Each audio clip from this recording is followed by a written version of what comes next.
Good morning, everyone. It's Joker, and today I want to talk about the state of Slime Isekai Memories.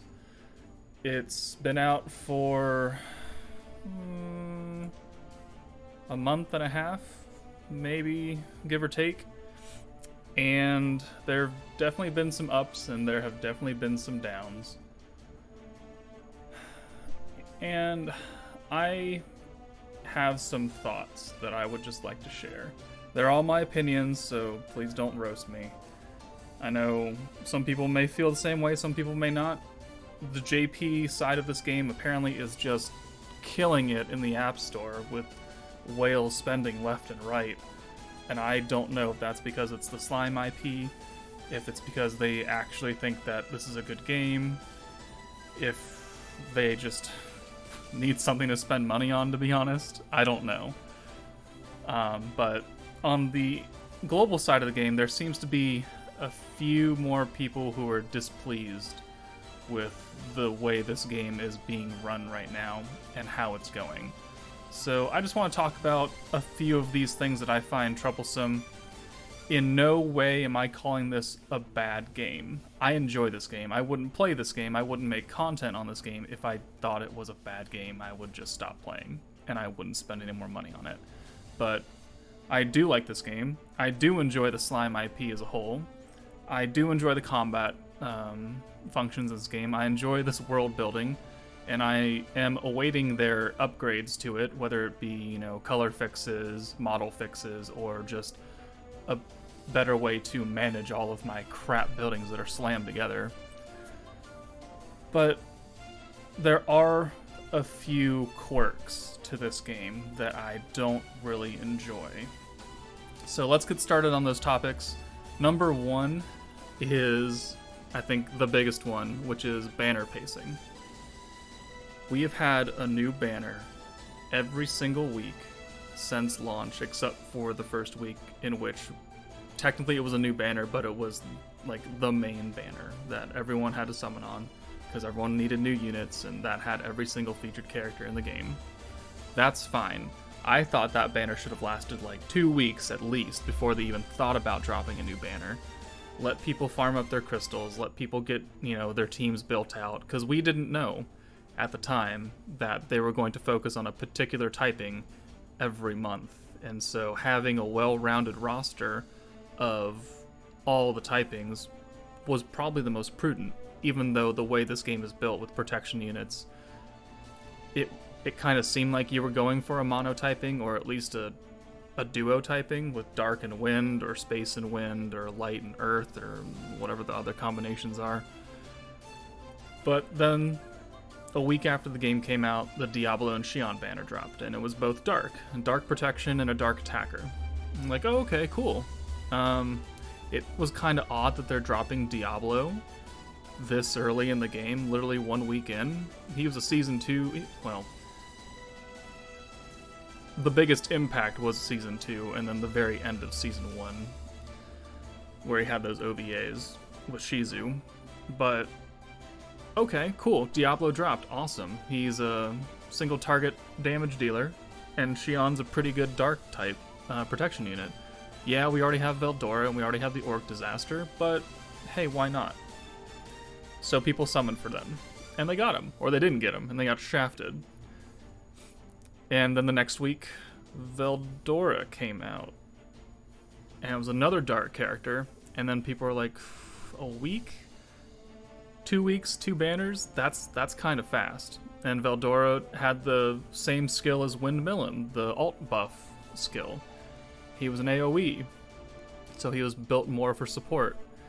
And people were like, okay, well, Human Veldora, also a very hype character. Also, end of Season 2 character. So, why are we pushing out these hype units so fast? The next week after that, Destroyer Millim comes out, and everyone starts saying, whoa. 3 banners in 3 weeks, hype units back to back to back. This is too much. You don't have enough crystals to give out to let people summon on this, and to have a team, because now you're forcing them to go all dark. when, you want to play conquest battles, get those rewards, get those hammers, but those require other typings. And so, yes, if you have a full dark team, you can farm the Hinata conquest over and over and over again, which is what I've been doing for silver hammers, because it's the only one I've been able to beat on master difficulty at 3-star. Because I don't have Shizu, I don't have Gazaldorgo, and honestly, the other conquest missions can suck it, because I hate them. The one they have now for Wind, it nerfs green skills turn 1. And the whole Wind team right now is built on green skills. So you need to bring Alice, you need to stun, and then you're just down another useful unit. And I know that Hinata, yeah, you have to bring Alice as well to stun her. But it's not because she nerfs the main point of that team. It's because she does a crap ton of damage if you don't nerf her. So that's neither here nor there. But then here we are again, and the next week comes out, and it's Demon Lord Rimuru. Why? Why do you feel the need to push out banners every single week with the hype units of Season 2 and not give anyone a chance to breathe? I don't agree with that. I don't agree with that value. Are Japanese whales going to spend on it? Of course they are. They spend on everything. They will run themselves dry. But for the average player, maybe a dolphin or, free-to-play players, they've used all their gems on the beginning banner. They summoned for Dragon Millum. They summoned for Veldora. Because, they want those characters. They want hype units. And then you keep dropping hype unit after hype unit every single week with no other way to get more crystals, which is what we'll talk about later. And then you're just pushing people out of your game. Because they can't partake in the missions that are going on right now because they don't have a team built. They don't have the crystals to build or to summon to build that team, and they don't want to spend money. You're shooting yourself in the foot, at least on the global side. And I'm not really going to talk about JP much after this because I don't play the JP. I'm not in JP. I'm in global. Here we are. Let's talk about the global, how the global side thinks. So, we've pushed out too many banners too fast. And to follow up on that whole thing is the lack of content. And specifically, content that is promised in a roadmap and then pushed, and pushed, and pushed. So, let's talk about it right now. The Heroes Jubilee event was supposed to come out almost 3 weeks ago during the Dark meta, because it is focused on using a Dark team to fight a light Gazaldorgo. But they were too concerned after releasing the Tempest EP ranking about cheaters that they decided to push the content a week, and then another week, and then maybe another week. No, they pushed it 2 weeks. They pushed it 2 weeks because they didn't want to deal with cheaters, but then they put in the notice when they dropped the Heroes Jubilee is that they're going to actively monitor and ban, and then after the event ends, they will ban as well. So I'm not quite sure what was stopping them from doing that in the beginning anyways, and why they felt the need to push content.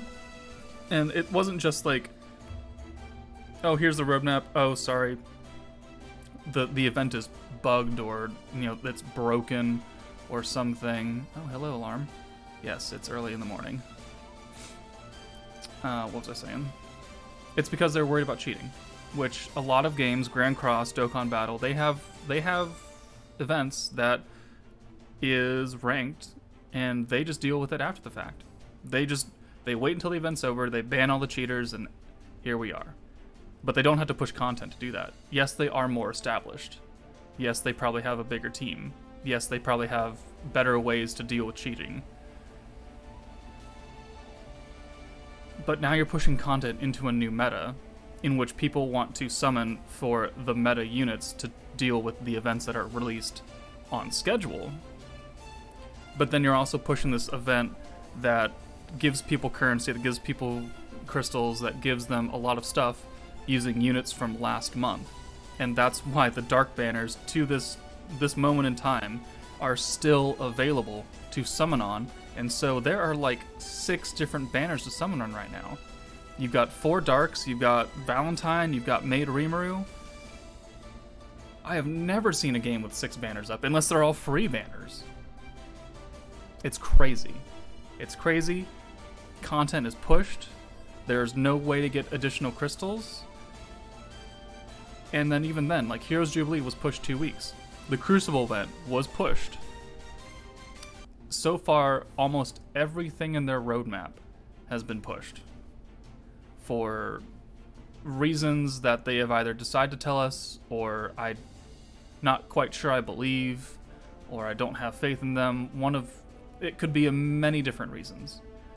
But the fact of the matter is, too many banners, not enough crystals, not enough content, people are leaving. People are going to leave eventually, because there's just nothing to do. The Diablo event, the Secretary of Tempest event was cool. You know, it was a big grind. 300,000 points got you all the rewards, and then the Predator battles. Side note, I really wish we could do something with these extra Benimaru skill things that are very specific to Benimaru. Like, I wish they could have been used for Shion, or I could just friggin' sell them, trade them in for the perfect workmanship ones, because now they just sit in my box and I can't do anything with them. Until I guess another free-to-play Benimaru comes out? I don't know. But the same deal is going to go with the Shion skills too, that they're just going to sit there for never and ever and ever until they decide to do something with it. But it is a big grind, and it is something to do, yes. After the first 3 days, is it something interesting to do? Not really. Is it going to bring people in? Maybe. Probably not. And then, for the wind meta, they did the same exact thing. Another grind fest, another Predator battle, another way to get useless skill orbs after a while. It's not new. It's just the same with a different enemy. It's a different skin. You use a different team that you have to summon for to be competitive in, to get the points. That way, you can get the rewards without actually having to sit here for 13 hours a day using gems to get stamina to get to like 120,000, I think, is where you stop getting like the tickets and the octagram emblems and the souls for Shion. Like, if you don't have a win team built, this event is awful. You get, I think, like 600 plus, 3% for each 3 or 4 star unit? I wouldn't do that. I wouldn't go near that. I would be like, nah, I'm good. If I'm really bored, I'll do it. So, content's pushed. The content that we are getting is the same, just reskinned. It's not fun after a while. There's not much I have else to say about that than, wow. My next fault is there are still a lot of bugs. I was kicked out twice today, just to the main menu, and I had no reason why. I don't even know what I was doing. I kind of looked up and I looked down and it said, "You have an error. Please go back to the main menu. If this problem persists, then restart the app." It happened twice. I didn't do anything. The white screen that they said they're going to fix is still there on Android, where you load up and it's like 10 solid seconds of blinding, glaring light. I know I probably shouldn't be playing, in a totally, completely dark room and just blast my eyes apart, but hey, that's what I was doing at the time, and my eyes still hurt. So there are still numerous bugs in this game. If you've been playing this game for, 3 weeks now, and you remember when Demon Lord Rimuru came out, that was a joke. That was an actual joke. His summon animation was bugged, his quote was bugged, his entrance image was bugged, his tickets were bugged, his missions were bugged, his character screen was bugged. Everything about that unit was bugged. He was not ready to be dropped. They did not do QA testing on him. They just said, "We have to get this new unit out because we have to do a banner every week. Send him." And someone somewhere in development team was like, but he's not ready. And management said, "I don't give a crap. We need money." And then he came out, and then it was a joke for like 2 days, where you couldn't understand what his skills were, you couldn't understand how to get these tickets, how to do his missions. His quote when you summoned him was just like a bunch of ones and zeros. It was straight up code. The game has a lot of bugs. Have they fixed a lot of bugs? Yes, it is a brand new game. It is still only a month and a half old. Bugs are going to be everywhere. Did you ever play Skyrim? Did you ever play Cyberpunk? Yeah. Bugs will happen. The amount of bugs, maybe. For Skyrim or Cyberpunk, where it's a gigantic 3D game and it's gigabytes of data, a lot of bugs over the course of that size is understandable. A lot of bugs for a mobile game like this on release, maybe a little less worthy. So that is another pain point that I have. They are still fixing, they're actively fixing, they are pretty upfront actually about the bug fixes, more so than the content pushes actually, which I'm very grateful for. Knowing that, you know, they are aware of bugs, they are working on them, is great communication, and I have seen much worse in other games. What else? So we've covered banner pacing, bugs, content pushes. I don't know. I think that's enough for today. This video is, what, 16 minutes long? Yeah. I think we can call it. Let me know in the comments what you guys think. What are your opinions on this game? Are you going to keep playing this? Do you spend a lot of money on it, and why? And just your overall thoughts on the state of this game and how you feel. But for now, take it easy, guys, and I'll see you later.